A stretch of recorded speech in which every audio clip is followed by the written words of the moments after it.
funeral. Also with me, State Representative Keith Haynes. Representative Haynes, let me begin with you. What's your reaction to what we are seeing tonight? I mean, just a deterioration, riots, rioters cutting holes in a fire hose so that police and firefighters can't even put a fire out in a CVS?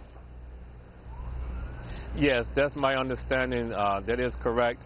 I have to say, first of all, let me just simply say this initially, that we are urging calm, peace, and civility in the city of Baltimore.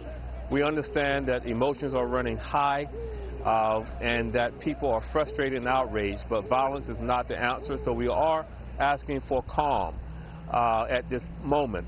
I am really at a state of surprise that the situation has deteriorated to at this point on today. We have had a number of civil protests since over a week ago. I think on 2 Saturdays ago it began. Yes. And we are very proud that individuals were able to exercise their constitutional right to protest and exercise their freedom of speech and do it in a civil way. We are grappling with the situation now in our communities and across the city. And I do understand that the governor has just issued a few moments ago a state of emergency in the city of Baltimore. But at this point, we are urging calm. People are frustrated, understandably, and they're outraged and are seeking answers, and deserve it, and they deserve it. But at the same time, we do want to exercise as much civility as we move forward. Of course, they lose the hearts and minds of a lot of their fellow countrymen by what they've done today. 7 police are injured. 1 was unconscious, as I said, cutting that fire hose, looting stores.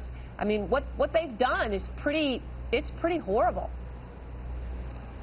Well, you're absolutely right. No one wants to see anyone injured in a protest or in a situation where individuals are demonstrating.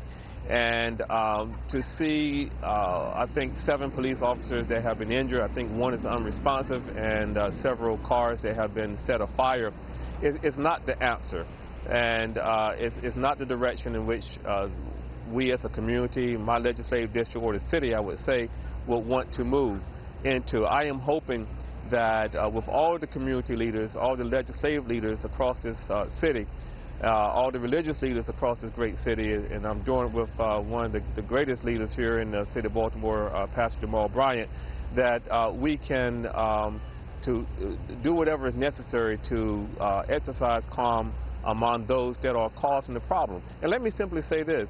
I don't think that there is a tremendous, overwhelming number of individuals that are at this point raising areas of destruction in comparison to those that the numbers that have been protesting peacefully over the last week.